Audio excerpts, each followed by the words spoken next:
I guess this is my cue that I should start. Can anyone hear me? Is it too loud? No. Okay, awesome. Well, hello. Looks like there's a lot of interest in hormones. Everybody wants to know what they can do for you, and why is it that we talk about hormones all of a sudden? Because every podcast and every channel and TV news and social media is talking about perimenopause and menopause. So, hormones, why they matter, why should you care? Disclaimer is mainly here to tell you that while I am a physician, I am not your physician. So I'm not aware of all your medical history, what your contraindications would be for hormone therapy. So take this with a grain of salt. Yeah, implement in conjunction with speaking to your physician. Hopefully they're trained in doing hormone therapy. If not, you can reach out for help. But this doesn't apply blindly to every single person in the room. I think Noma already spoke about me. I'm trained as an internal medicine physician. I practiced internal medicine and pulmonary for about 15 years or 17 years, and then I got burnt out. And I further burnt out when, after my third child, I plunged into perimenopause. So all of a sudden, I started having frontal freezing headaches to the point of losing my vision, having panic attacks in the middle of the night. I've never had a panic attack. I've never had headaches. I couldn't understand why people are missing word complaining of a headache. I thought, well, it's just another way to take a day off, until I had a headache and I had a migraine and I lost my vision, and I could definitely understand why they're taking the day off. So I pivoted because I saw a neurologist. We did the MRI. Everything was normal, and thankfully it was normal. But I was still left to suffer the same symptoms. So something was going on that nobody was helping me with. So I went further to study and certify in hormone therapy, fix myself, and I'm here to pass that forward. So when we talk about hormones, you still have to start with foundations. I talked briefly to one of you here just before this talk, and we briefly touched on nutrition. But foundations, they're like, they mimic the stability of the house. You can build your second story, your third story without a good and solid foundation. Otherwise, things are going to start cracking, and you're going to spend more money in fixing things rather than starting really good from the beginning. So start with foundations, look into balance, and of course, it's going to be overwhelming to, maybe for some, to attach all of them. Nutrient-dense diet. I heard that in October you're going to have someone to discuss diet, cancer-specific, but probably in general as well. So that's one of the foundations. No matter what you do, no matter what supplements or hormones you decide to start, diet, nutrition is foundation. You can skip that. Digestion. So you're eating 100% organic, you're eating all the fresh veggies and fruits, but are you absorbing those vitamins and minerals that they contain? You only are what you absorb. You know, you've heard that you are what you eat, but ultimately it is what you absorb. If you're eating everything well, but you're absorbing only 60%, you're still having a deficiency or an insufficiency at that point. And vitamins and minerals are very useful cofactors, needed materials to facilitate the biochemical reaction to go from point A to point B. These biochemical reactions in our body, they happen as we speak. We take them for granted because we don't feel them. But this is very important in utilizing those hormones, metabolizing them, and properly eliminating them. The cycle needs to continue. We should not be recycling metabolites. They should be properly eliminated. Blood sugar regulation. This also affects cortisol.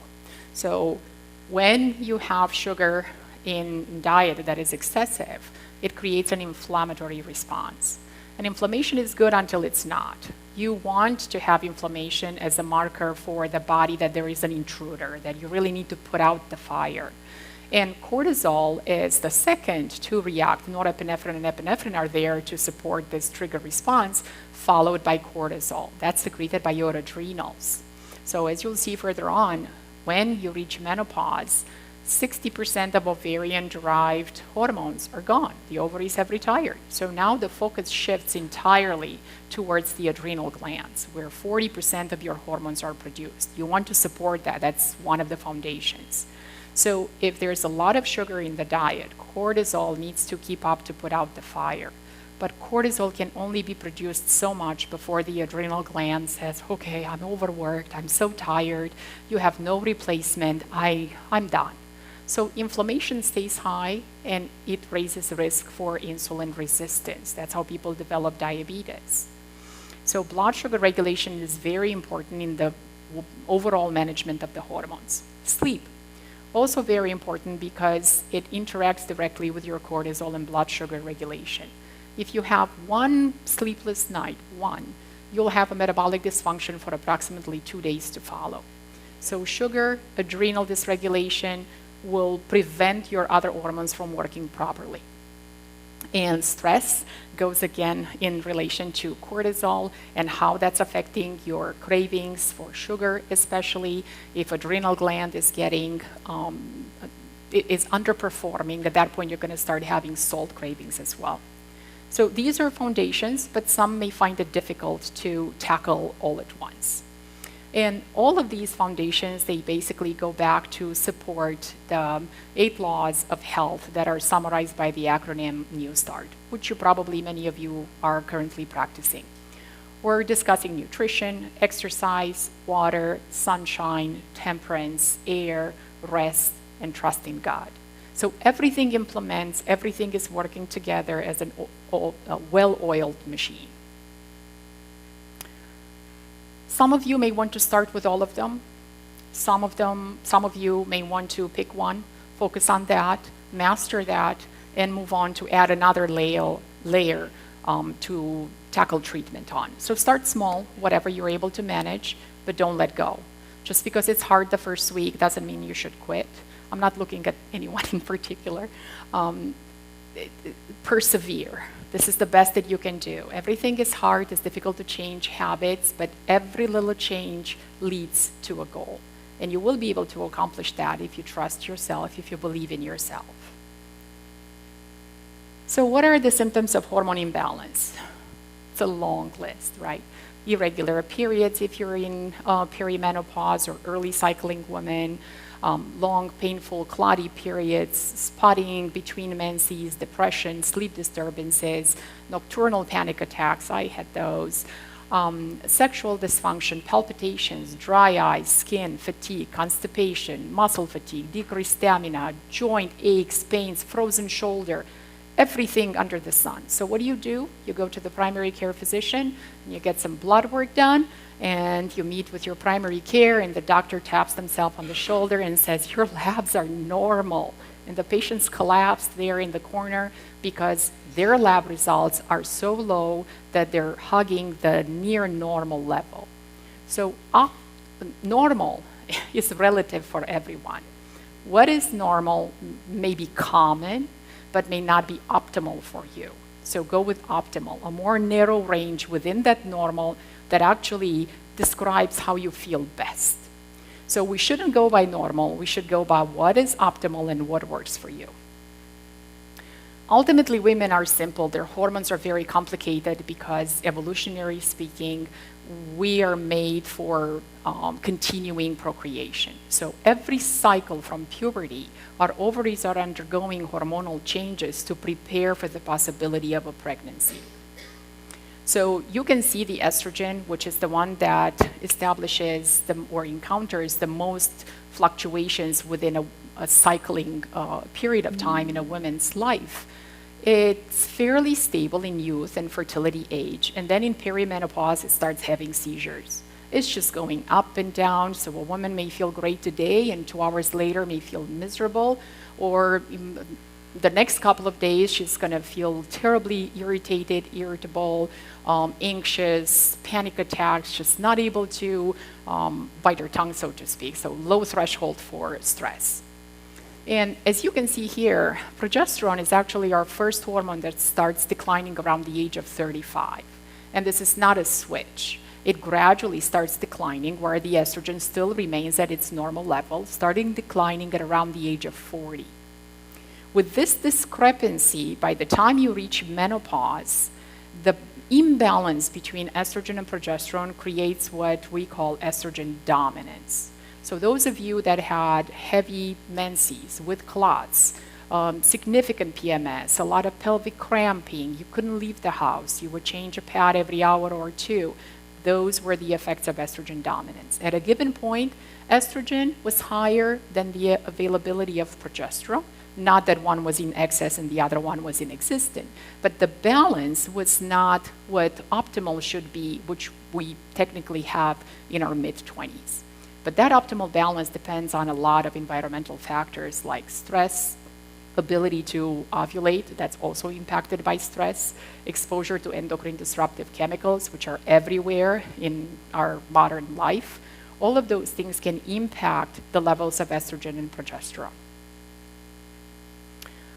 I'm not going to quiz you on this. These are all the steroid hormones that work in our body to create a balance in what we call a homeostasis. So all of them need to be looked at. It's very simplistic to go to the doctor and say, I'm having hot flashes, or here's some estrogen and go home. Or you don't have a uterus, you don't need progesterone. That's a huge fallacy.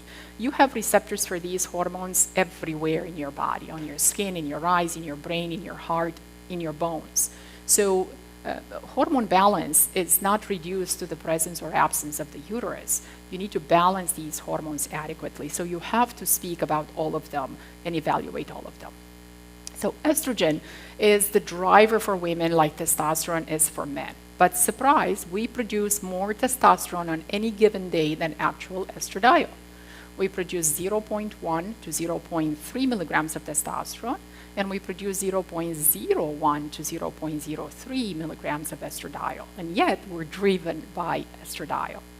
So with all these functions in the body, it is very important to know that estrogen is the major anti-inflammatory hormone. So those of you in perimenopause who develop stiff joints, frozen shoulder, there's nothing wrong with you. You didn't have an injury. It's the decline in your hormones that are creating those type of symptoms. This is a very technical slide, but just know that estrogen is important in everything. It has a very strong proliferative effect in the body, so it causes cellular growth. But that's why we have all the other hormones to produce the balance, to kind of give it the instructional manual as to when to stop creating that much growth. And it works in conjunction with thyroid as well. What you don't hear about is estriol, is the most protective type of estrogen. Estrogen is not a molecule, it's a group of 60 plus molecules, the best of which that are searched and researched and published about in many clinical trials are estrone, estradiol, and estriol. So estriol is non-proliferative. Even women post-breast cancer can use estriol. Estriol is very good at alleviating vaginal dryness, not creating any proliferative effects. It's not increasing the growth in any kind of cancerous cell. So it's 80 times weaker than estradiol. It has important effects in the body and should not be ignored in treatment when considering hormone therapy. You probably heard of Premarin. It's still on the market, unfortunately, but what is Premarin? It's a conjugated equine estrogen. The difference, natural but not bioidentical. So it's derived from the urine of a pregnant horse, but it is a horse molecule. So it gives a huge amplified growth effect, proliferative effect compared to estradiol. You're not a horse, you are a human female. So you need to have something that is equivalent to what you're producing in the body. So there are a few pros, right? It's potent for symptom control, especially the vasomotor symptoms that everyone is familiar with, hot flashes, night sweats. It's cost effective, it's available commercially, maybe, probably highly covered by the insurances. Many patients are more comfortable with oral route administration, but it has a long history or a panel of side effects. It gets metabolized through the liver. It increases clotting effects. It has a very high signal of growth, exponentially higher than the human estradiol. It decreases IGF-1 levels. It increases sex hormone binding globulin. That affects the thyroid. It increases inflammation. There's a long list of things, right? So if we had nothing else, CE would be good. But if we have estradiol, it's even better to consider and replace with actual estradiol. Progesterone, very busy slide. The take-home message is that progesterone is involved in hundreds of biochemical reactions. There are receptors all over your body. Progesterone is your happy hormone. You don't have progesterone, you're going to be irritated, anxious, have panic attacks, have headaches, you're going to have hot flashes, you're going to have night sweats. That estradiol patch will work part of the way. You need to have balance. So progesterone is important whether you have or you don't have a uterus. That's a fallacy of conventional medicine that's really reducing treatment of women for hormone replacement to whether you have or you don't have a uterus. It doesn't matter. So hormones are interrelated. This is, again, a very busy slide. What I'm trying to explain here is that they don't work in their own cubicles. Thyroid doesn't just do XYZ, and estradiol does ZYD, and progesterone does something else, and well, maybe all of this cookbook eventually will get to a goal. These are messengers. Think of them as emails. Emails go in circulation, they may get in your inbox, they may get in your spam. They only matter if you actually read and do what that message is in the email. So this email needs to interact, needs to get to the cells to tell the cells what to do and to balance each other. If this interaction is not going the proper route, the imbalance presents as symptoms. Many of you wonder, are oral contraceptives good? Well, oral contraceptives are good for what they do. They prevent pregnancy. But how do they do that? They do that by blocking ovulation. So think of the menstrual cycle divided into two phases, follicular and luteal phase. Follicular, you're building up, you're growing. You're born with a certain set number of follicles in the ovary, and at puberty, about 100, 200,000 of them start maturating in a certain number. A random number is being picked every single month from age 12, and they undergo maturation. Once a large follicle ruptures, what's left behind, which creates that egg, what's left behind is corpus luteum that now creates progesterone in black. So progesterone is only produced as a result of ovulation. No ovulation, no progesterone. 60% of the ovarian-derived progesterone is gone when you're on oral contraceptives. Mirena IUD is a form of progestin, which is a synthetic. It is not a hormone. It creates hormonal chaos, but it is not a hormone itself. It blocks ovulation, even though it is marketed as creating a local inflammatory effect in the endometrial lining to maintain it thin enough where it's not able to create this plump growth in the endometrial tissue. But it has systemic effects. So it does block ovulation because it attaches on those receptors where progesterone would otherwise be attaching. So contraceptives, you are exposed to synthetic chemicals, not hormones. It will keep you in estrogen dominance because you're not having progesterone, so that estrogen is unopposed. You're getting ethinyl estradiol, which is a synthetic form of estrogen. It's not estradiol. It blocks the effects of your androgens. It increases risk for breast cancer, the longer exposure, years, or even dose, or cumulatively. And as a result, you have systemic effects. Weight gain, depression, breast tenderness because there's no progesterone. Estrogen is unopposed. Okay, and you didn't get pregnant. So this is the only good outcome if that was the intent. But it carries a lot of other side effects that if there are other methods to be employed, those other methods would be preferential. So symptoms associated with progesterone deficiency, another way to say it, estrogen dominance, accelerated aging, anxiety, bloating, breast tenderness, cognitive concerns, you're forgetting, you're going in a room, you have no idea why you were there, you know you want to say something, just the word is not coming, decreased libido, fibrocystic breasts, that's related to iodine and progesterone deficiency, food cravings, headaches, heavy menstrual periods, there's nothing there to balance the growth that the estradiol created in the endometrial tissue. So when it led to a lot of growth in that endometrial lining, when the hormones are finally dropping, all that has to be shed. So it's coming back like mudslide, everything all at once. Increased risk of blood clots just because of the effects of estrogen dominance, risk of breast cancer, there's nothing to balance the effects of the estrogen, increased risk of gallstones. So instead of taking the gallbladder out, maybe look at the hormone balance and see if the woman is in estrogen dominance and treat that. Increase effectiveness of metabolization and elimination of that estrogen. Postpartum depression. There's no baby blues or fuchsia. It's progesterone deficiency. When you give birth, your hormones plummet. You were feeling great when you were pregnant. Your levels were 400 times, right? Your normal levels. So progesterone is not creating cancer. Your baby and you are safe during your multiple pregnancies. But when you deliver, those levels of hormones are no longer necessary to maintain the pregnancy, so they drop. And some people are very sensitive to that drop. And you get this depression because there's no progesterone. And if you, or you should, breastfeed, if you do, it's kind of going to block ovulation further because prolactin is going to be really high to maintain the milk supply.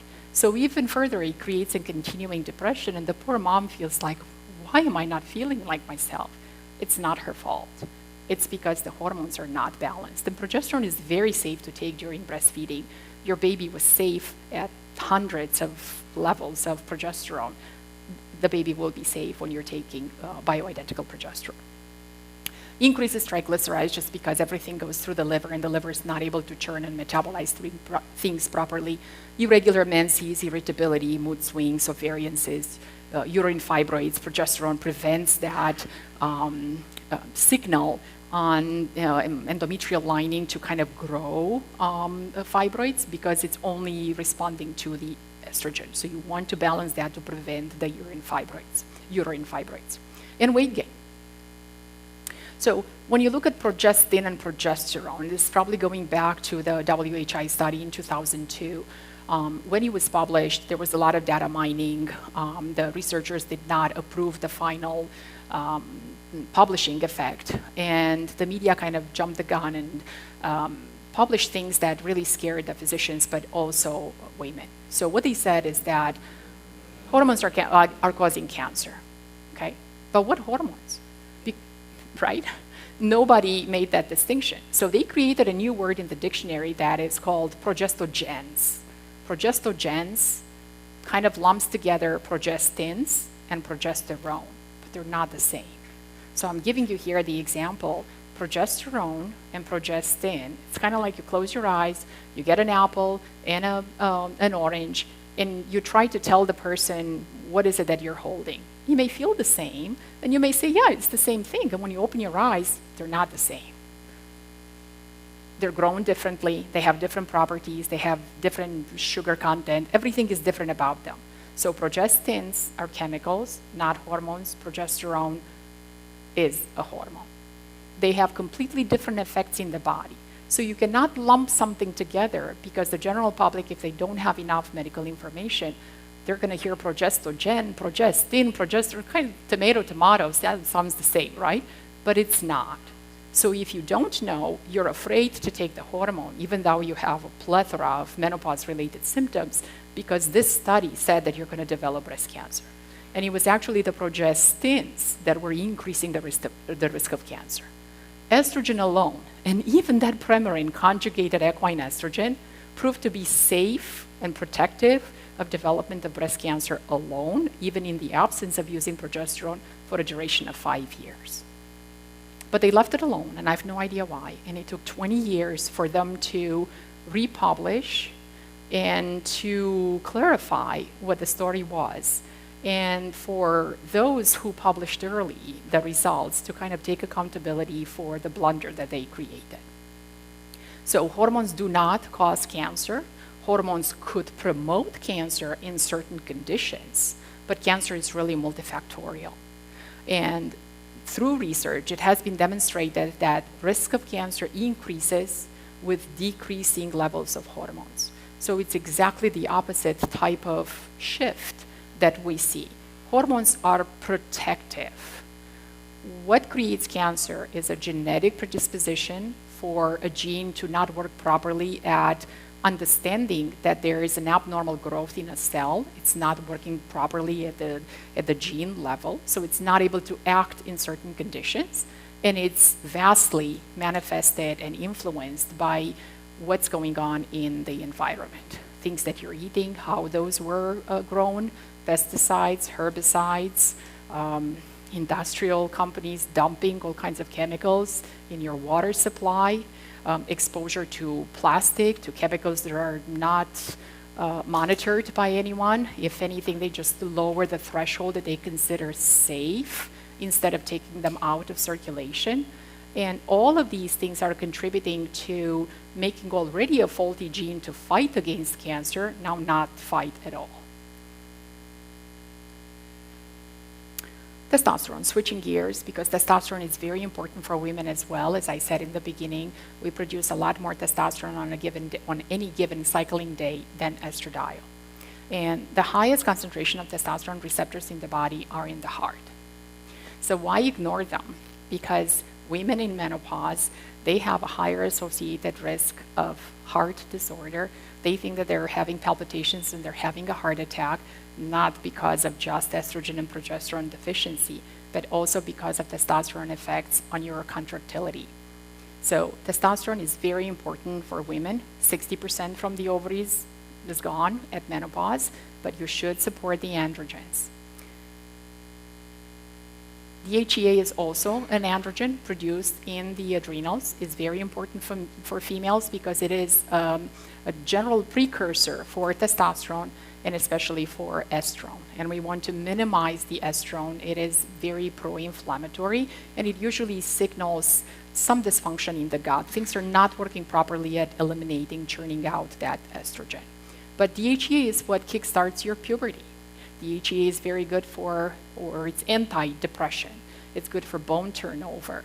It's for mood stability. So DHEA should not be ignored. Questions so far?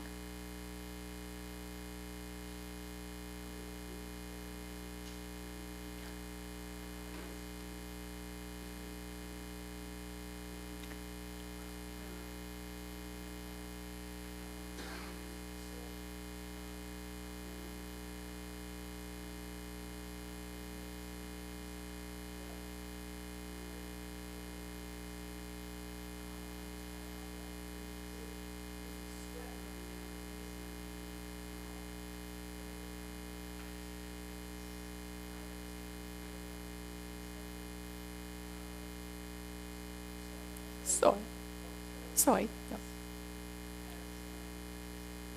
It's a very good question, but we need to make a distinction between what hormones do, not only for immediate symptom control, but also to prevent the deterioration of other things that may come with lower hormone levels, which are cancer, cognitive decline, heart health decline, genitourinary infections, bone loss, osteopenia, osteoporosis. So while the foods are able to control the immediate symptoms and resolve things that we acutely feel now, hot flashes, night sweats, soy nuts are actually the best.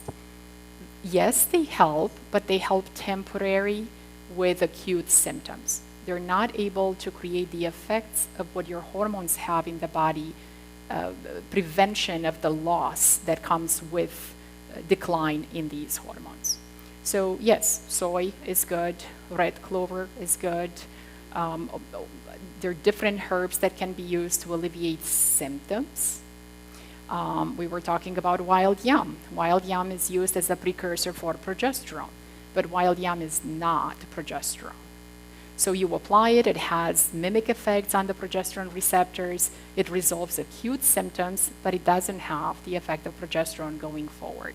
And unfortunately, the prevention symptoms are silent. So you're not going to know if you're doing anything towards preventing bone loss until one may have a fracture, right?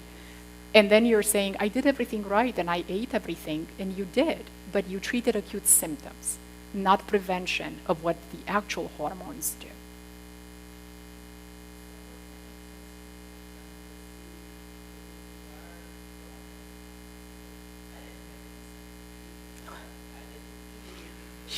Don't say that. Everybody else in this room has suffered with perimenopause and menopause. Yes, ideally we would be doing hormone testing in our maybe mid-20s, early 30s to kind of have a baseline of what is optimal for you, for her, for me. That optimal is going to be different. So knowing that, we have a starting point, and then we can compare with hormone testing at the time that you experience symptoms, or if you're in age-wise, fitting that category at menopause and we get the results, it's a huge discrepancy in levels. But you need to have a trend. Levels that you get today are only descriptive of what's going on today. But if, right, that's what I'm saying. It would be ideal, but unfortunately, nobody does it. So if you did, I assume, and I don't want to be wrong, are you in menopause? Okay. So I assume that if you do the test now, tomorrow morning, the levels would be terribly low. So your estradiol would be less than 15, progesterone 0.2, testosterone maybe 3 or 10 if I'm generous, DHEA probably 40s, terribly low. In the blood, testosterone should be close to 40. Estradiol should be, depending on the type of the cycle, 80 to 150. Progesterone, if you're ovulating, should be greater than 15 if it's a robust ovulation. DHEA should be in triple digits, 250, 300, but that's only in your mid-20s. DHEA starts declining after that. Even if you're at 180, that would be great. But if you're exposed to chronic stress, the adrenals are not able to keep up with that production, so the levels are going to be low.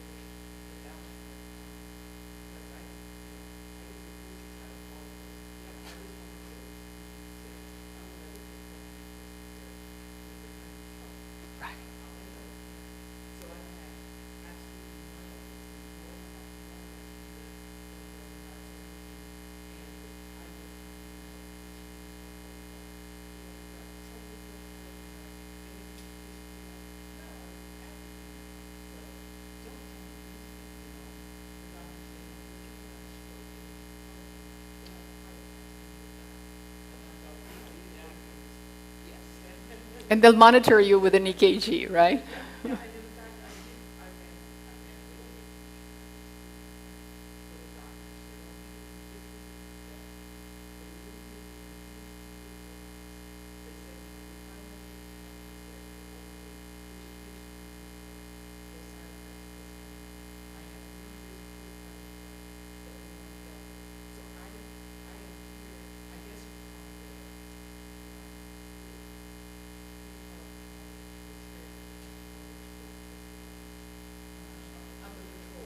Okay.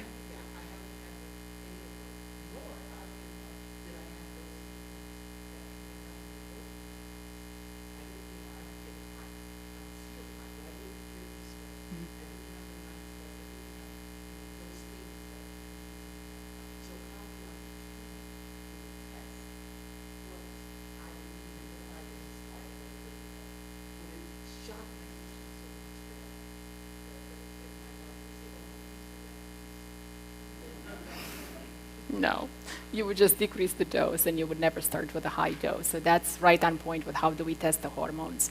There are 3 different methods. So you can do blood, you can do saliva, you can do Dutch study. They're all 3 measure different things. So blood tests total level, bound, free, everything all together, whether that's ready to be metabolized and eliminated or ready to act or is just total. Saliva measures direct tissue level of hormones. What's free to give that signal, to send that email, and now the tissues are reading that email and acting on the instructions. And the Dutch is an acronym that stands for Dry Urine Testing for Comprehensive Hormones. That doesn't decide what your production is. That simply shows you the pathways of elimination.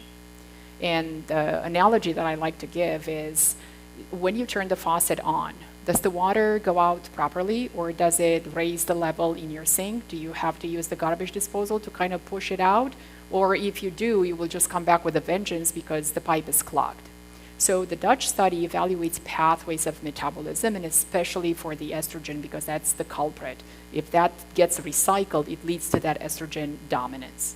So 3 different methods employed in various conditions for a 20-plus-year-old like you. I would assume that if you're not on hormone therapy, you reach this age, the levels are terribly low. So there's no reason to spend more money. We can do just blood work, document that they're low. We just need the lawyers that watch us to see that we documented a low level. and then discuss hormone therapy or discuss food, herbal supplements if you're still having the fear of hormone replacement. But understanding well that diet, while it is a foundation, it is not a direct replacement for hormone therapy. I never start at a high dose. So if you maintain an active lifestyle, if you eat healthy, if you're exercising, if you just walk, doesn't have to be any heavy exercise. If you're 10, 15 years out from menopause, you're still a very good candidate for hormone therapy. And we can discuss the various nuances of what modality you can choose. To keep you safe, to slowly increase the doses, because now we may not be following hot flashes resolution because you no longer have hot flashes. We may not follow night sweats, but we'll follow brain fog, vaginal dryness, moodiness, forgetfulness, ability to stay on task, motivation, lots of other things, right?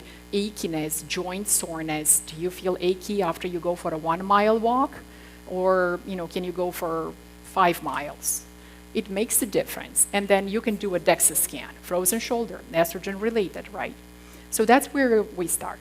If you're a perimenopausal woman and you're still cycling, even if you have them every 3 months or whenever your best guess, then it's hard to test with any medium because you need to catch, I don't have that slide anymore. Remember the cycle was divided into 2 phases? You need to catch the top of the hill in the luteal phase in the second half. So about 7 days prior to the beginning of your menses. If you don't catch it there, I don't know how to interpret it. Is it low because it's normal in the context of the cycle? Or is it high in context with the cycle? So you need to do it at specific times.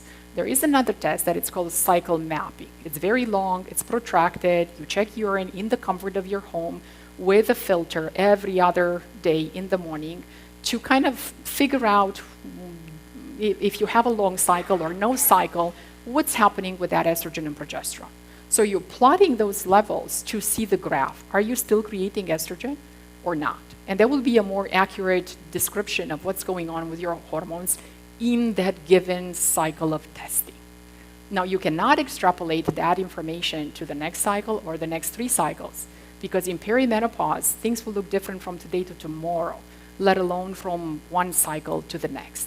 But you still have a lot of information to start with. And if you see that the levels are lower because it's compared on the graph with a gray optimal level. So you can see the comparison. This woman is still producing estrogen, maybe has a small ovulation, but not a robust one to create a huge amount that is expected and it would be optimal for mid-30s.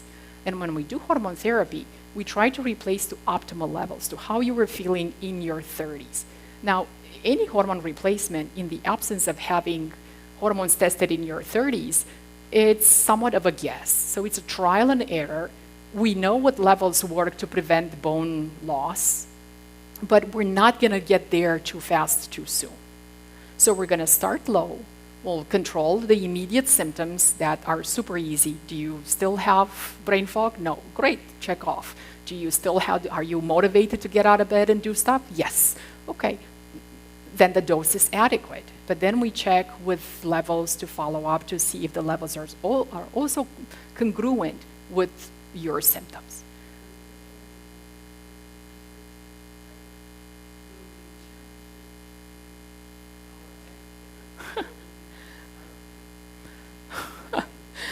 Okay, so there's a big caravan of awareness that's going on around Michigan alone. Our governor has taken upon herself to promote women's health, and there is a huge menopause movement that has been moving from city to city. And there are a lot of physicians and other medical providers on the panels to offer access to questions. The problem is that our insurance has not really caught up with everything that has been available probably for free in Europe.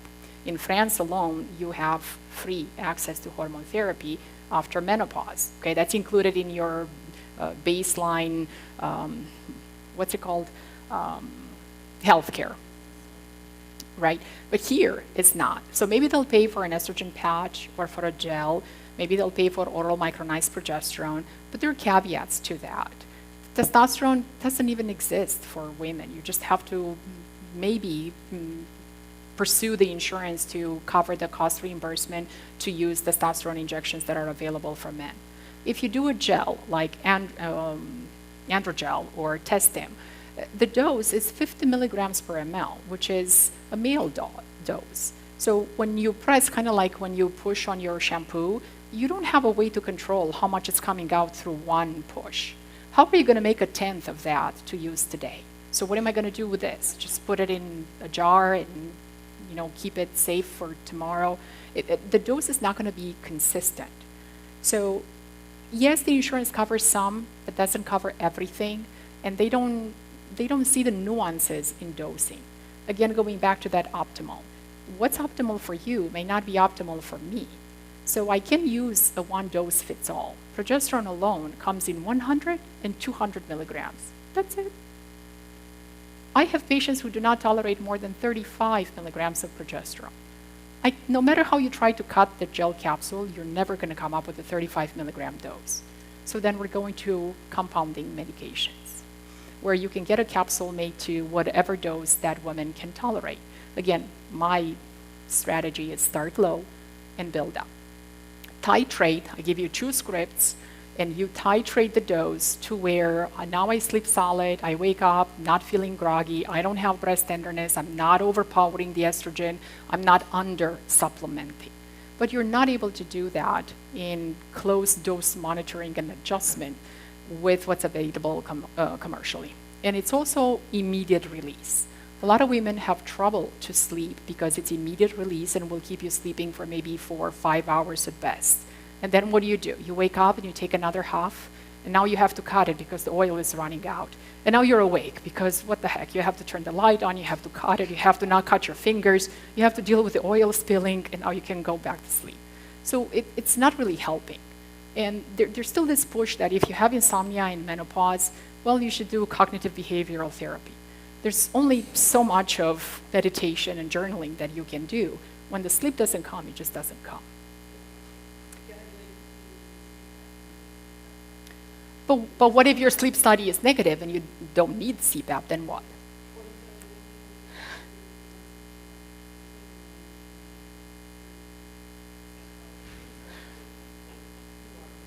I'm so glad you said it and not me. Yes.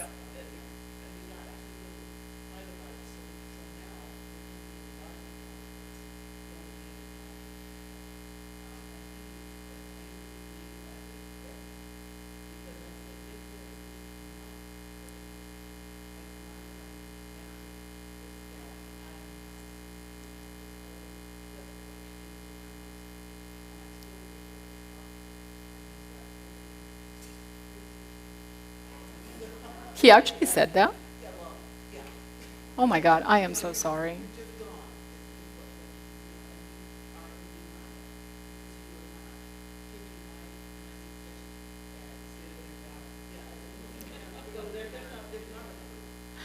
Oh my goodness.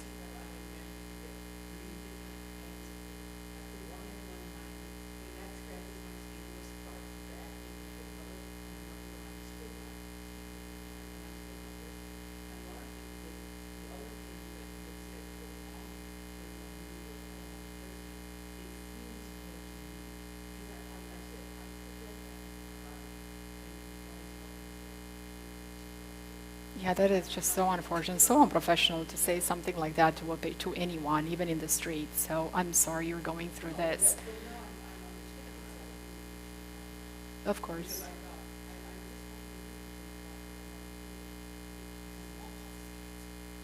You do have options. And like I said, hormones do not cause cancer unless we make you Catwoman and we put you on astronomical levels of hormones that nobody's monitoring. That's not how I do it. I work with memberships for that reason. I can just give you a script and I'll see you in 6 months because one, you're not going to be compliant with using it. Hormones is not like a metoprolol dose that you take it today and if your heart rate is 60, it's great. It doesn't work like that. Your body will draw more of one to support the other in conditions of sleep, insomnia, jet lag, all the other things, just the horrible, unexpected accident in the family, someone's death, anything that can cause more stress will take away from these hormones. So these are subject to adjustment as you go, right, over time, absolutely. I'm sorry to hear that. I know a lot of women that get placed on antidepressants and anxiolytics just to treat the symptoms, but the symptoms are stemming from hormone imbalance, not from anything else. So, go ahead. So I just want to give you a flavor that Dr. Alawa is here. When I get to her, I was waking up 5 or 6 times a night, drenched in sweat, unable to go back to sleep, miserable, couldn't function the next day. I just through a lot of fatigue. And I had used, by the way, dental hormone therapy in the past when I first had a few years after I had a Parkinson's surgery. And so I already knew a little bit about it. And let's see, in 4 days, I woke up and I did something that was sort of open. And I woke up and I said, no, I was so excited. And so just the sleep, I was able to breathe the cortisol levels down and help my body to use some of that cortisol that isn't working. It's very Yeah. Yeah. But then you have to question the quality of sleep today. So I'm just here to testify to you gals that bioidentical hormone therapy does work. I work with Dr. Alawa. She titrates up very slowly. We talk it out. I'm usually in the office with her. Yeah. And she's very good at listening and picking out things that you don't really realize make a difference. And I also want to talk a little bit about testosterone because the last couple of times I went through my testosterone and it was just, it bottomed out. And the next 3 months later, when I had taken estrogen, my estrogen had bottomed out. And so it was this delicate dance that we were playing. But I feel good is what I was saying. So now we understand what we have to do to work and travel. But I'm just here to tell you guys, it works. And my main concern, I did try amivantamine. I tried it for 6 months with no success. Now I do have friends that have been successful in that. And if it would have worked for me, great. The thing is, I understand how important estrogen is for hormone strength. So I would have still went to Dr. Alawa to have that protective factor in my body. I do not want to get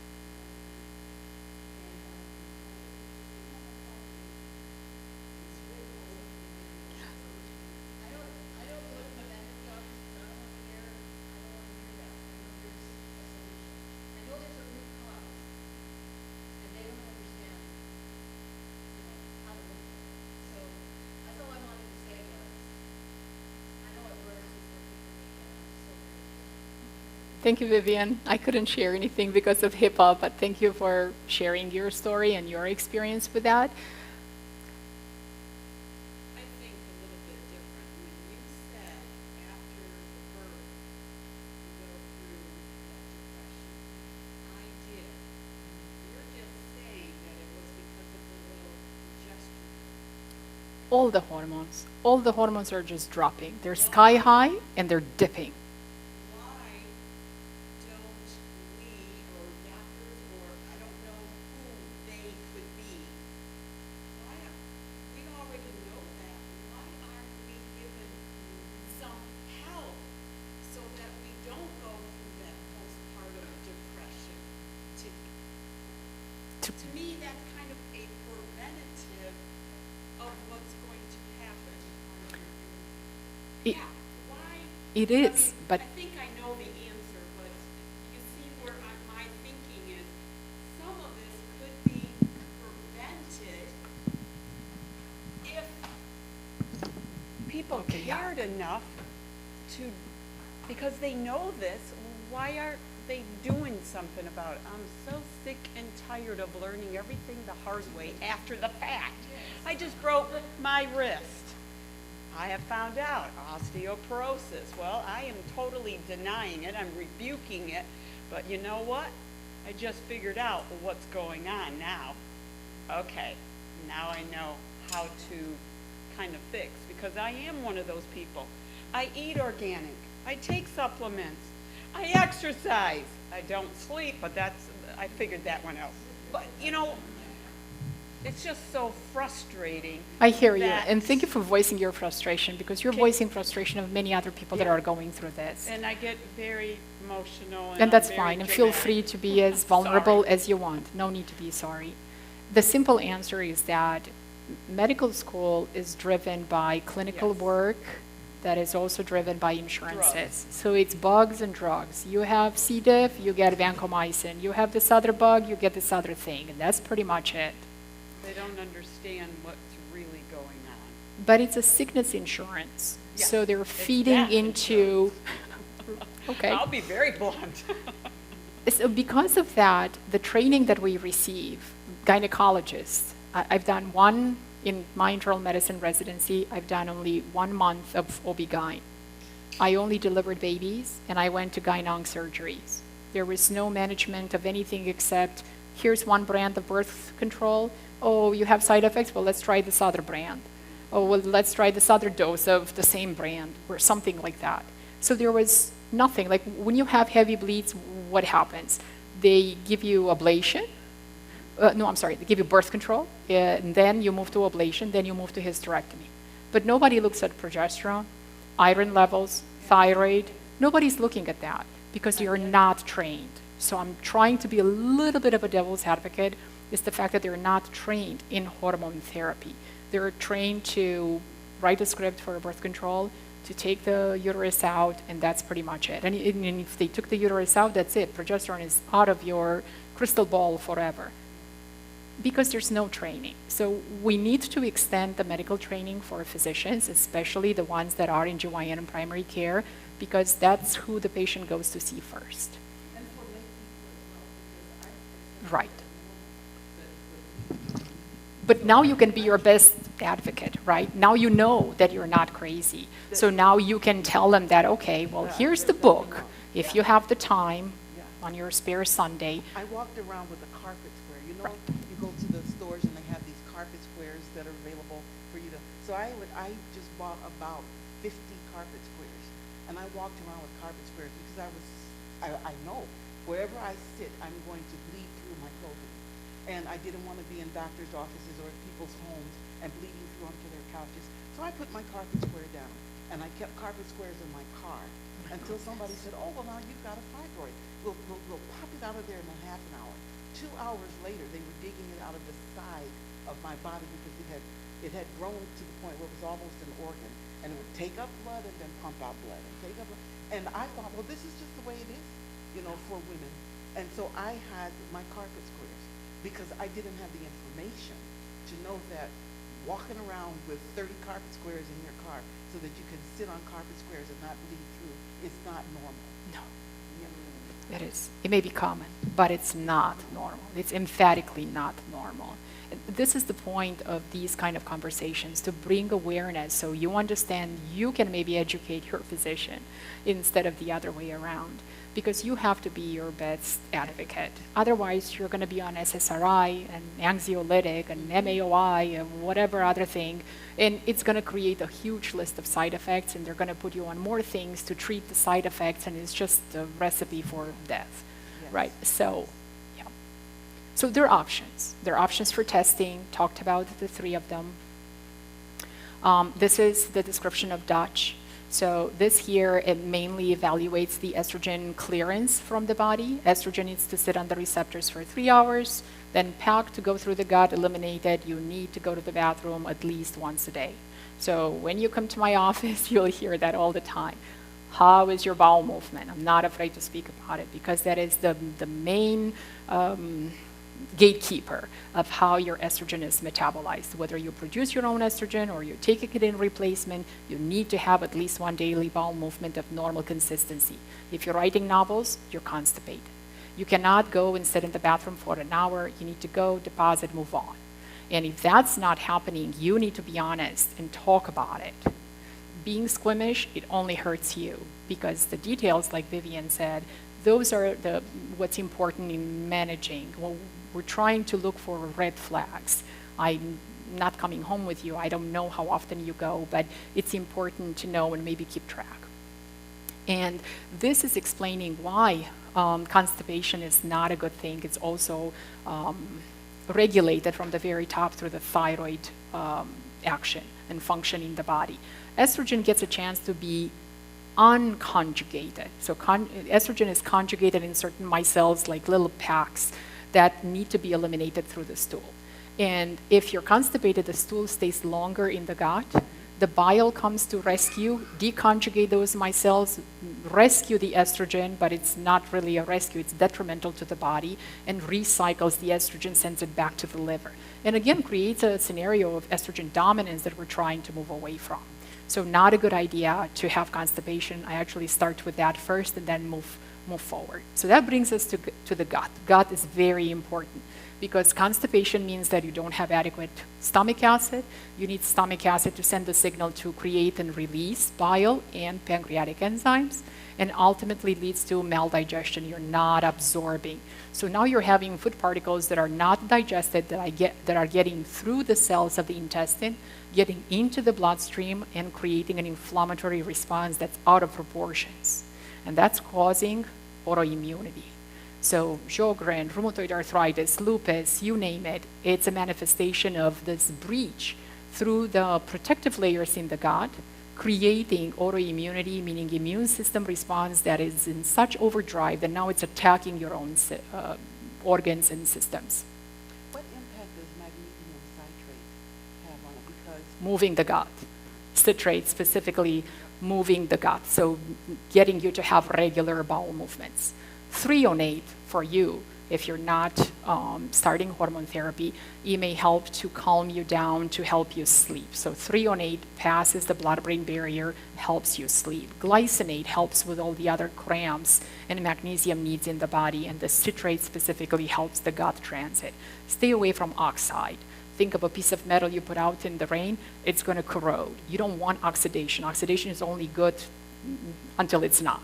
So oxide, very difficult to absorb, very difficult to utilize. So citrate, glycinate, threonate would be your best options for magnesium. So you're welcome. Yes.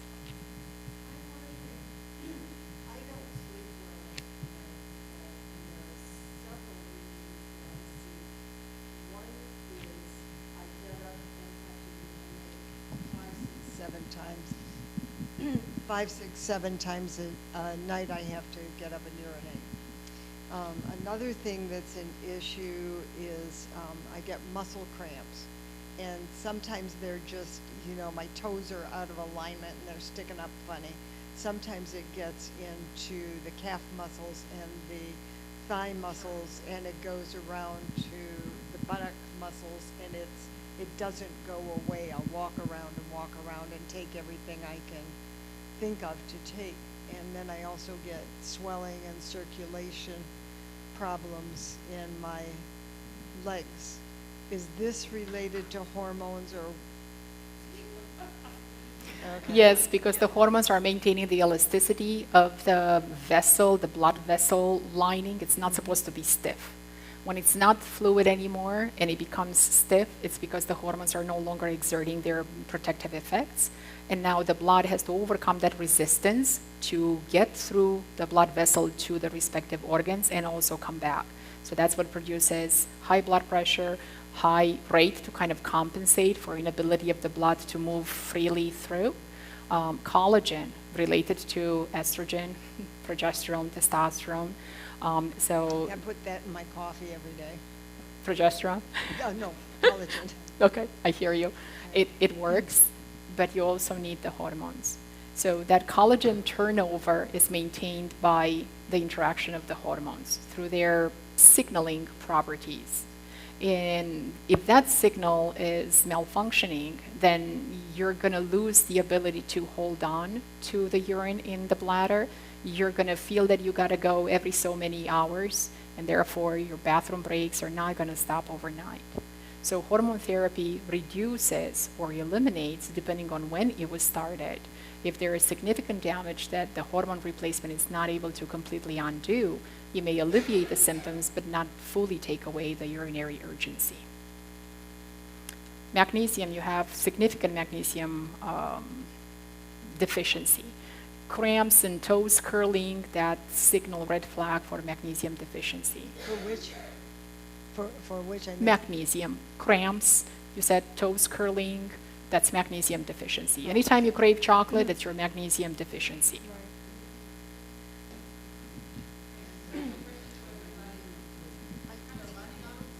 Oh, I'm so sorry.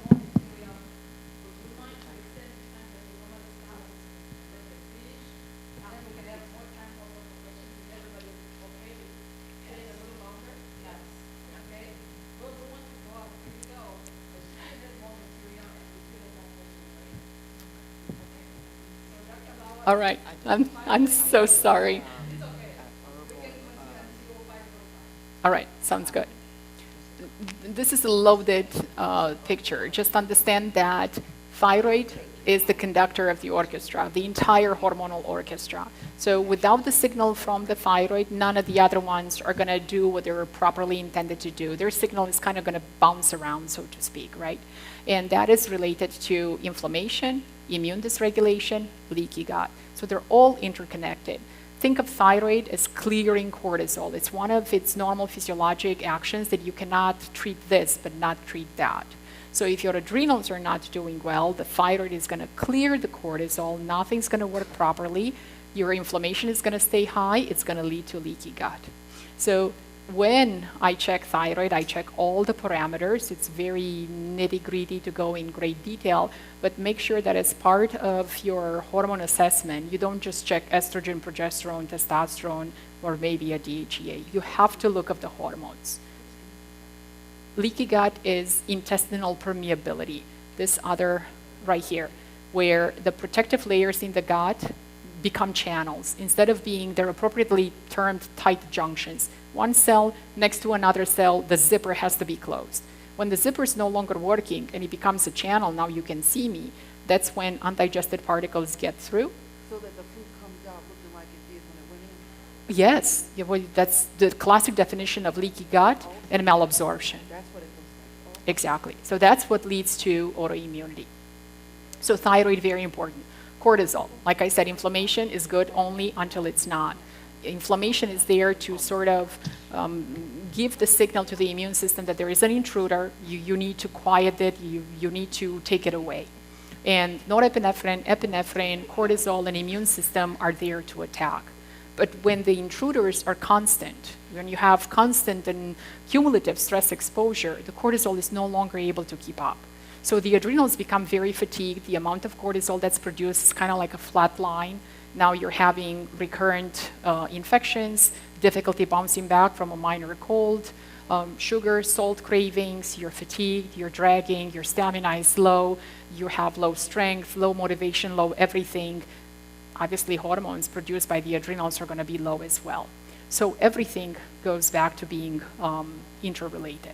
Another busy slide to pretty much summarize what the symptoms of perimenopause and menopause are, offer some suggestions for natural alleviation of the symptoms, knowing that what you're using food-wise, herb-wise to alleviate symptoms does not equal prevention down the line. So I'm not trying to force hormone therapy. I follow whichever lead you want to follow, but as long as you understand that if all you want to control is symptoms, we can start with something herbal, food and exercise, and improve adrenal function, improve thyroid function, and then up to you if you want to continue with hormone therapy. Or start with both, knowing that the first part is supporting the balance that the hormones are bringing. So you can use black cohosh and red clover and wild yam, but these are not hormones. So they modulate their polyphenols, their chemical structure looks alike, like enough to be allowed to attach onto the receptor for those hormones to kind of elicit the same signal that the hormones would produce, but it's not the hormone. Kind of like having twins that you cannot distinguish between, okay? Yet their personality is somewhat different. So unless you know who you're speaking with, you're not going to get the same effect back. So, yes. I found it just an ongoing frustration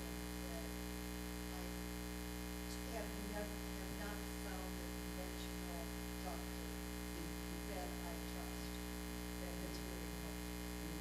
And that when I go to alternative people, my insurance doesn't handle it. So any suggestion there, because you're sort of I don't work with insurances. I don't want to explain for 3 months to a clerk who has no medical training At all. why progesterone is needed or why this dose is necessary, or I don't know. I had a pharmacist refuse to give an anastrozole to a woman. Is she post breast cancer? And I said no. Oh, then I can give it. I said, you're a pharmacist. You're supposed to dispense the medication. You know, not treat or practice medicine without a license. She said, oh, no, I'm not doing that. Okay, click, move on to a different pharmacy. These things take a lot of time. They're not going to change. The wheels of conventional medicine are working very slow. And not working with insurance and not supporting that sickness system is freedom for both the physician and the patient, because it allows me to do what you need and what you want. Okay? For example, before you end up on insulin, you may have to take metformin and glucophage and blah blah, and okay, but why? Because that's what the insurance decided, that you have to fail this to move to plan B, to move to plan C before you finally move to plan D. That was the intended plan all along. Well, I don't want to play those games. I'd rather support you in how you need, when you need it, and following your direction, instead of being forced by a system to do something that may not be in your best interest. That's the reason. So the alternative is either find or do nothing.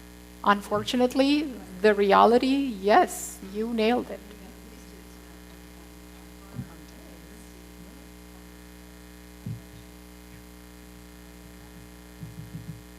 I have patients who are so sure that when they come in, they have Blue Cross Blue Shield, they are covered. So I said, okay, just hear me out. You have this panel long of blood when you're a first patient. Just check with your insurance. Nope, my insurance covers it. Okay, you don't want a surprise of $2,500. And when they hear that, they finally call and they find out that their insurance does not cover those tests because those are not basic and they're not in an X tier and they haven't met their deductible and this is a specialty test and this is whatever explanation is. So their cost that they thought they were covered is not covered. So we go to cash labs, which are 1/8 of the cost of the $2,500, but yet they have insurance. So having insurance, it literally means access, and it's more of catastrophic insurance. God forbid something happens that you need to be in the hospital where you're not able to speak, but they're still taking care of you. That's the reality of what healthcare has become. You're welcome. So bioidentical hormones to replace or not replace, entirely a personal choice. When you work with me, you're not forced to do anything you don't want to. And discussion is just that, and I don't feel bad or sad or happy if you chose this versus the other. I'm there to support you in what you want, as long as you understand that we may be following this path and ignoring others. And if that is comfortable for you, that is comfortable for me as well. So reasons for hormone therapy, they're listed right here. Relief of perimenopause or menopause symptoms, which are the most acute and distressful symptoms that one can feel, but also to prevent memory loss, to maintain heart health, bone health, anti-aging effect, prevention of cancer, maintaining sexual health and genitourinary health. So a lot of things that are silently being worked on. And the benefits of bioidentical hormone therapy, what's bioidentical? It means that the chemical structure of the hormone that you're using from a script is exactly identical to the chemical structure that your own body is in producing those hormones. So it's exactly identical. Identical twins, they share the same exact information. So it's not a horse-derived hormone, it is not wild yam, it is the actual hormone. And the beauty, I'm sorry? How do you get that? Do you take it from my body, or how do you get something They that's use, bioidentical? they use soy that is non-GMO and wild yam as a starter. But by the time they process it in the lab, it is a chemical process. They end up with the actual hormone that shares the structure with your hormone and maintains no connection to the initial startup chemical. So it has nothing resembling wild yam or soy, none of that. So we're using plant-based to reach a hormone that is exactly what your body is producing. So when it attaches to the receptor, it creates the same conformational change that your own hormone would be producing. So it's not recognized as foreign. There's no antibody that's being built against it. It just follows the same pathways. And bioidentical hormone therapy can be tailored to your needs. So there's no cookie-cut recipe, dosing, formulation. You can mix and match. And that's the beauty of it.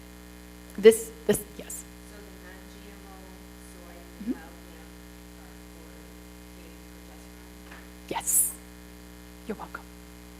So this is a summary of how complicated it is to pick what test fits when and what kind of hormone therapy to give. Monitoring is also different depending on your choice of replacement. So if you do pellets, injections, patches, you can follow with blood. But if you use creams, you have to follow with saliva. Saliva testing evaluates the free hormone at the tissue. And when you use a topical cream, it bypasses the blood. It goes directly through the lymphatic system to the capillary that distributes that in the tissue. So when you do a topical cream and you check blood level, the levels are going to be so low, someone may be tempted to think that your dose is not enough. Let's raise this dose. But now you're coming back with side effects because the dose didn't need to be increased. It's just you're monitoring with the wrong way, the wrong modality. You should be following with saliva, not with blood. The levels of the hormone, the dose of the hormone in the cream has to be exponentially high to overcome that carrying capacity of the lymph to spill into the blood to finally catch a number that may look okay on paper. But we're not treating paper, we're treating optimal level. We use the paper as a way to guide us as to whether you have that preventative effect and whether you're overdosed or overabsorbing or maybe metabolizing it rapidly because you need it, you have a fast metabolism. So it's a bit of a more nuanced type of algorithm that we use instead of the usual conventional medicine. Do you have a uterus or you don't have a uterus? You're still depressed after estrogen? Well, let's put you on SSRI. That's not an algorithm to follow. So some actionable tips that you can do after this discussion on your own. Diet, of course, that is the foundation. Boost your dietary fiber. Fiber balances the sugar, decreases the inflammation, maintains the gut transit, it enhances estrogen detoxification. So you have a lot of benefits through just fiber. Cruciferous vegetables, avocados, berries, those would be good sources of fiber. Those of you that are not sensitive or allergic, you could use seeds like flax seeds, chia seeds, hemp seeds are very high in fiber, but also in protein, especially if you're vegetarian and you need to keep up with your protein intake. Another thing you can do is hydrate with filtered water. Why filtered water? Because everybody takes medication, and when they go to the bathroom, they empty metabolites of those synthetic medications. And if the water treatment is not enough to filter all of these, then you'll be exposed to morphine, sildenafil, I don't know, metoprolol, whatever other metabolites that have potency in the water. Plus, it contains a lot of chemicals to try to clean up the water system. Chemicals that can cause effects of too high of hormone levels because they amplify those signals on the receptors. So filter your water, half your body weight in ounces of water, generally speaking, for hydration. If you increase your physical exercise, add another 10, 20 ounces to that. If you're doing a detox, add another 20 to 30 ounces to that. Get moving. You don't need to do anything special. Just walking is sufficient. If you're able to do yoga, if you're able to go swimming, it's not a competition swimming, but it's just a matter of using all your muscle groups. So get moving. It will help improve your cortisol, inflammation, and blood sugar regulation. And yep, anything that you're able to do, that you do it safely without falling and hurting yourself and spending 3 days in muscle recovery, that is perfect. Just one silly thing. Of course. I'm a square dancer.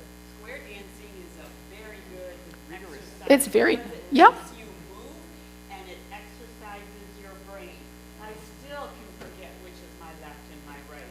I can still do it. I've been doing it for years. So a lot of your senior centers have line dancing and some have square dancing. So check it out. Absolutely. And the social part of it, right? So avoid endocrine disruptive chemicals, what we already discussed in pretty much everything. So how do you know that you need help? When you have all or some of these symptoms, and I know the slide is really small, but there is a QR code that probably Noma will circulate, that you can scan that QR code and get this entire presentation so you can have it for your reference.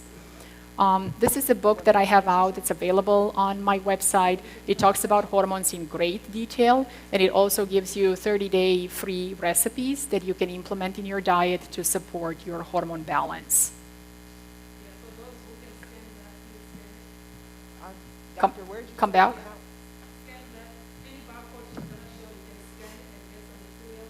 Actually, to cover some of the material I was gonna have on the handout, which I'm not able to make copies of. So when you see a barcode, scan it.